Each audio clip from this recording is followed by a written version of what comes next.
Shalom amigos, les habla Sergio Bacari del canal Bacari Suelto en Israel. Otra vez con ustedes, sí, otra vez creando contenido, otra vez para ustedes, para que no se olviden de mí. Para los que no saben, hoy estoy de franco en el ejército. Me alisté al ejército de defensa de Israel para combatir contra el ejército terrorista del Hamas y recibí franco ayer y hoy, viernes y sábado. Y hoy sábado madrugué temprano para venir a crear contenido para ustedes. Yo también extrañaba esto. Amigos, estoy en el desierto de Judea con mucho viento, como pueden ver. Probablemente comience a llover dentro de un ratito, pero a mí nada me va a detener cuando yo salgo a pasear para hacer el video que tenía pensado. En realidad vine también para mí, para descansar el espíritu, para recostarme un poco en el lugar que yo más amo de toda la tierra de Israel, que es el desierto de Judea. Y hoy vamos a meternos en un nájal, en un cauce, en un canal, en un valle, en un cañón, ya no sé cómo se le dice nájal en hebreo, uno que se llama Og, al norte del desierto de Judea. Y mientras lo camino, quiero conversar con ustedes, quiero compartir con ustedes lo que yo estuve pensando toda esta semana que estuve en el ejército acerca de las posturas de los diferentes países respecto a esta guerra. Últimamente el tablero mundial acerca de la guerra, acerca de los conflictos geopolíticos, se volvió a remover aquel 7 de octubre cuando Israel fue atacada de una manera sangrienta y bestial por los terroristas del Hamas. Al principio parecía que estaban todos con Israel, todos se identificaban con nuestra causa, todos enviaron nuestras condolencias hacia nosotros y parecía ser que todo iba para el lado de Israel. Pero como siempre pasa, Israel tuvo que defenderse, tuvo que atacar para evitar esa amenaza y también para castigar a aquellos que nos mataron, asesinaron a 1.400 personas y se llevaron a casi 240 personas como rehenes, entre ellos muchos civiles. Y desde el momento que Israel entró a atacar, que empezó a defenderse y que empezó a buscar a los culpables de esto para hacer con ellos justicia, el mundo empezó otra vez a ver a Israel de otra manera y el tablero político, geopolítico se volvió a reacomodar como lo estaba el 6 de octubre. Este es un video en el que les voy a contar las posturas de los diferentes países respecto al conflicto en el día de hoy. Quienes están con Israel, quienes están con el pueblo palestino y quienes están con Hamas. Porque sí, amigos, hay todavía fuerzas, países, gobiernos que están todavía identificados con los terroristas del Hamas. Hay dos cosas que yo estoy sabiendo, me estoy dando cuenta. Y la primera, hay mucho viento de arena en este lugar, la primera es de que hay una grieta muy grande entre lo que sucede en las redes sociales, que se ve mucho pro-Palestina y mucho pro-Hamas, a la opinión pública mundial de que está completamente de acuerdo con la causa israelí y apoyando a Israel para que siga haciendo lo que está haciendo. Y la otra grieta que estoy viendo es entre los gobiernos de los diferentes países y los mismos pueblos. Algo que está pasando incluso en Israel. Es increíble la grieta que hay entre lo que piensa y está haciendo el gobierno de Israel con lo que piensa y está haciendo el pueblo de Israel. Lo mismo en muchísimos países. Y como les dije hoy, voy a contarles sobre todas las posturas de los países importantes, poniendo énfasis en los países que a nosotros nos toca, que son los países de Latinoamérica. Listo amigos, voy a descender al valle y vamos a empezar a filmar y a caminar por el mismo. Desde ya, gracias por participar, los quiero mucho y si les gusta el material no se olviden nunca de darle un me gusta. ¡Vamos! Bueno amigos, miren qué espectacular vista. Hoy no se puede ver, no hay buena visibilidad, está empezando el día, pero ahí está el Mar Muerto. Y lo que vemos aquí son todos los montes que decoran, que forman el desierto de Judea en la parte norte, como les dije, y nosotros vamos a descender despacito, precavidamente. Hay muchos pronósticos de lluvia, vientos fuertes e incluso de torrentes en este lugar.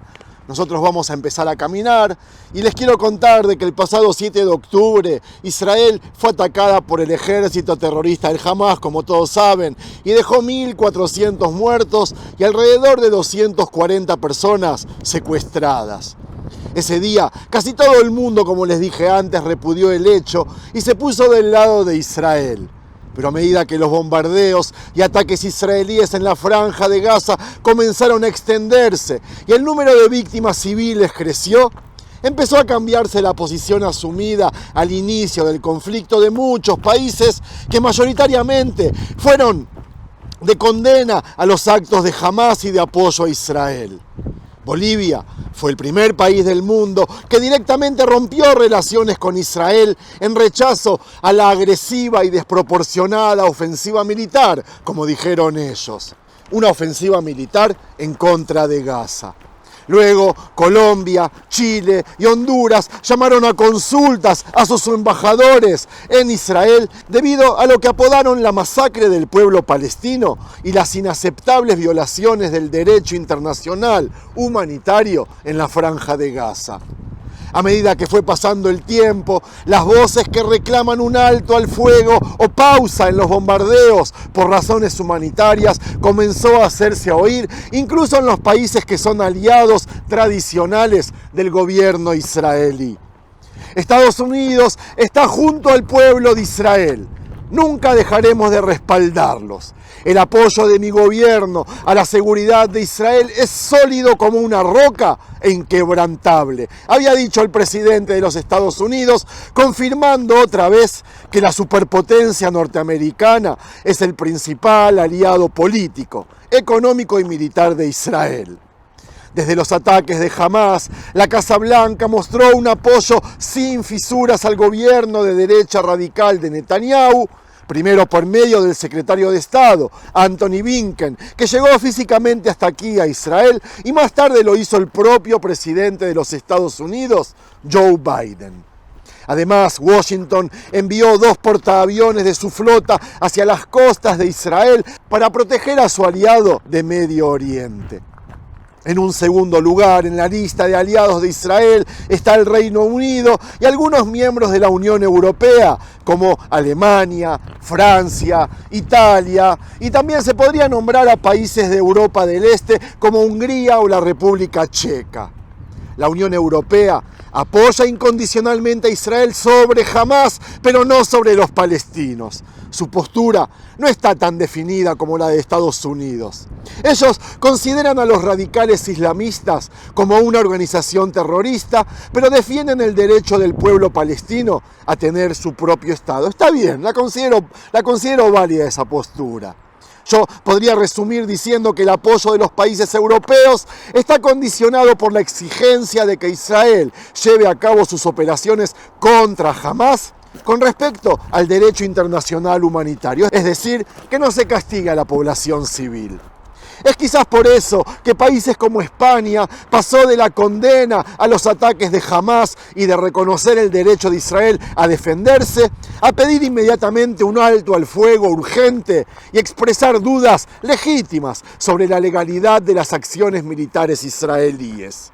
Pero como siempre digo, nadie hace todo por amor a Israel, sino por ideología propia y principalmente por intereses. Y a medida que la campaña militar israelí avanzó y la cifra de muertos en Gaza aumentó, los líderes europeos y estadounidenses empezaron a introducir matices en sus posturas y comenzaron a presionar a Netanyahu para que deje entrar ayuda humanitaria a Gaza, y además lo consiguieron. La postura de Israel era permitir esos ingresos, pero a cambio de ayuda humanitaria precisamente a los secuestrados en Gaza, de los secuestrados israelíes. Pero no se pudo, y las grandes potencias quebraron otra vez al primer ministro y así perjudicaron la estrategia del Ejército de Defensa de Israel. Yo agrego que esa presión costará vida de soldados y en eso no tengo ninguna duda. Para los mediocres y populistas es un poco confuso el tema y no saben separar la causa palestina de la del Hamás. Y ahí se ve de la manera más clara lo que es el antisemitismo. La causa palestina es una cosa y la causa terrorista es otra. Entre los principales aliados de los palestinos están los países musulmanes, incluso aquellos que firmaron los acuerdos de Abraham en el 2020 y tienen relaciones con Israel. Me estoy refiriendo a los Emiratos Árabes Unidos, Marruecos, Bahrein y también Sudán. Los países musulmanes expresaron su apoyo a un alto al fuego en Gaza y en lugares como Egipto, Líbano o Marruecos hubo, y aún las hay, manifestaciones de apoyo a los palestinos. ¿Quién está con Hamás? Porque sí, hay todavía países que están con ellos. El principal aliado, como ustedes saben, del Hamás es Irán, del que recibe fondos, armas y entrenamiento para sus miembros.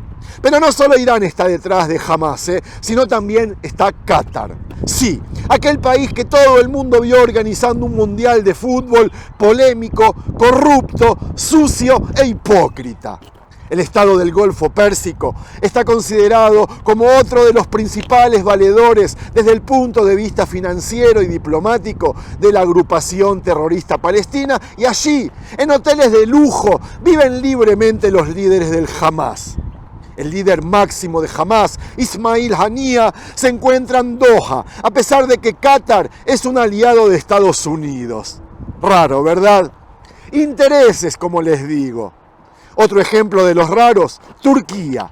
Pese a ser un país miembro de la OTAN, hace una semana su presidente Erdogan dijo que Hamás no es un grupo terrorista, sino un grupo de libertadores. Y además acusó a Israel de estar llevando a cabo crímenes de guerra en Gaza.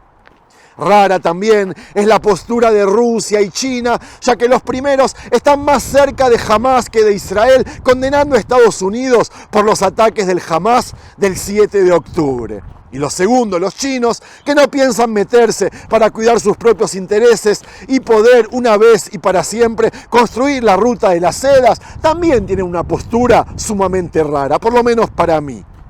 Pero nosotros, amigos, mientras recorremos este hermoso cañón del Nahal Oz, como se llama en hebreo, nos importa la postura de los países latinoamericanos, que el grueso de los gobiernos de América Latina se solidarizó con Israel al principio. Y esto, a pesar de las simpatías que en muchos de ellos hay por la causa palestina. Los presidentes de Uruguay, Chile, El Salvador, Brasil, República Dominicana y Argentina condenaron enérgicamente la muerte y secuestro de civiles israelíes. Bolivia, cuando todavía era amiga de Israel, Costa Rica y Honduras, lo hicieron a través de sus cancillerías, que es también legítimo. Respecto a México, a mí no me queda claro, porque por un lado su presidente dijo que su país no tomaba partido y que más que condenas se requería una solución pacífica. Por el otro, México repudió los hechos y afirmó que a Israel lo asistía el derecho a la legítima defensa. Los gobiernos de Venezuela, Cuba y Nicaragua, en cambio, acusaron los ataques de Hamás a la ocupación israelí de los territorios palestinos y así le dieron legitimidad al terrorismo, echándole la culpa de esos atentados al mismísimo Israel. A medida que el número de víctimas civiles en Gaza comenzó a aumentar, algunos gobernantes latinoamericanos empezaron a endurecer sus discursos. El presidente de Brasil, Lula, calificó de locura la estrategia de Netanyahu. Que jamás haya cometido un acto terrorista contra Israel no justifica que Israel tenga que matar a millones de personas inocentes, dijo. Brasil, nosotros les advertimos que los que defienden al terrorismo al final van a ser atacados por él mismo. Dicho y hecho, el Hezbollah ya está en Brasil listo para atacar. Otros países han ido más lejos, como Bolivia, Colombia, Chile y Honduras, que sus líderes se pasan llorando de disgusto ante la respuesta de Israel a los ataques de los que fue víctima. El presidente colombiano fue el que más duro se mostró desde un principio con Israel y su ofensiva contra Gaza. Algo que provocó que el gobierno de Netanyahu lo acusara de antisemita y anunciara la suspensión de ciertas exportaciones desde Israel a aquel país de Sudamérica. Y para terminar, les voy a contar por qué esta guerra entre Israel y Hamás es distinta a las anteriores. Amigos, si esta guerra en Gaza fuera como todas las demás, probablemente ya habría entrado en vigor un alto en fuego. Los muertos serían enterrados e Israel estaría discutiendo con las Naciones Unidas sobre cuánto cemento podría llegar a Gaza para su reconstrucción. Pero la verdad es de que esta guerra no es así, es diferente. Y eso no se debe solo a la magnitud de las matanzas, la del 7 de octubre y la perseguida por la poderosa venganza de Israel en Gaza. Esta guerra es diferente a las demás porque llega en un momento en el que las fallas tectónicas que dividen el Medio Oriente están retumbando. Amigos, durante 2 décadas, la brecha más grave en el fracturado panorama geopolítico de la región estuvo entre los amigos y aliados de Irán y los amigos y aliados de los Estados Unidos de Norteamérica. El núcleo de la red de aliados de Irán, a veces llamado el eje de la resistencia, está formado por Hezbollah en el Líbano, el régimen de Bashar al-Assad en Siria, los hutíes en Yemen y una variedad de milicias iraníes armadas y entrenadas por Irán.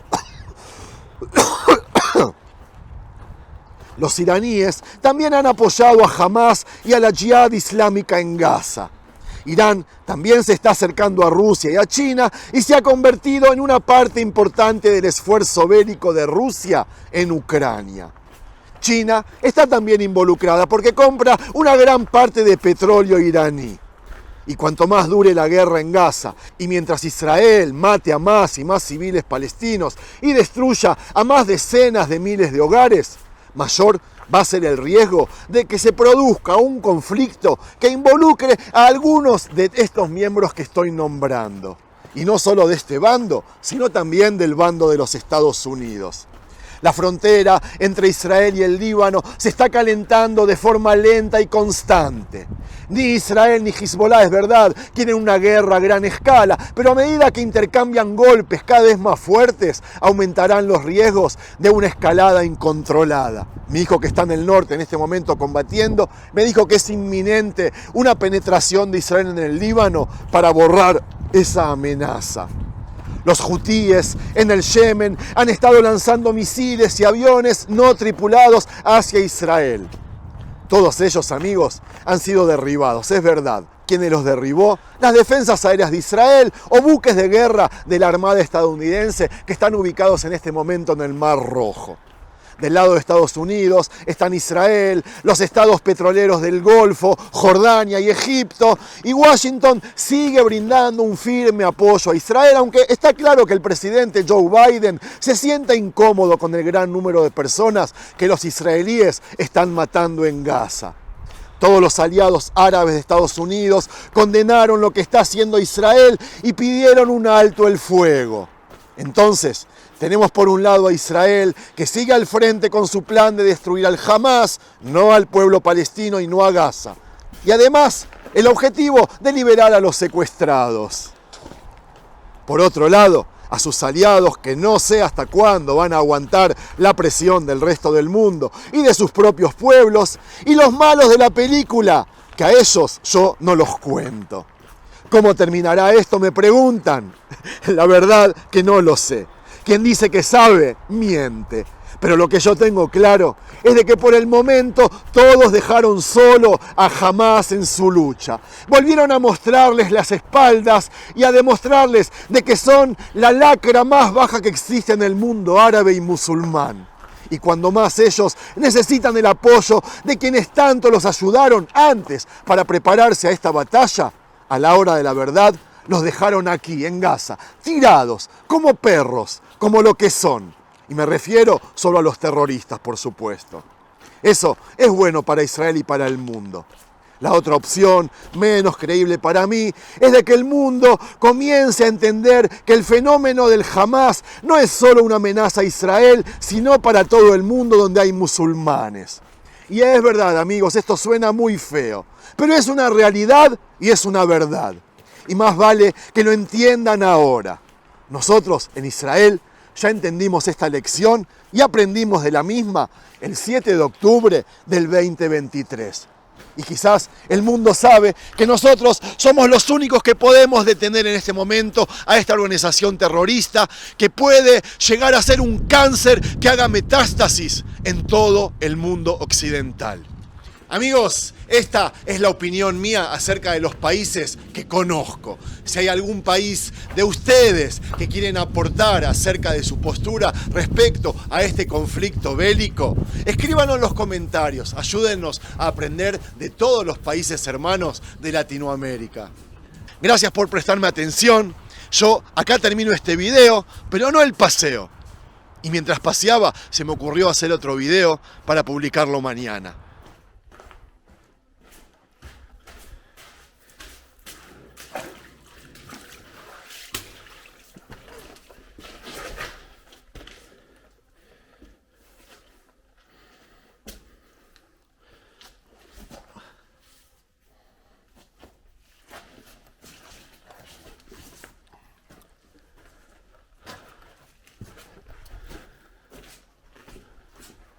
Shalom, amigos.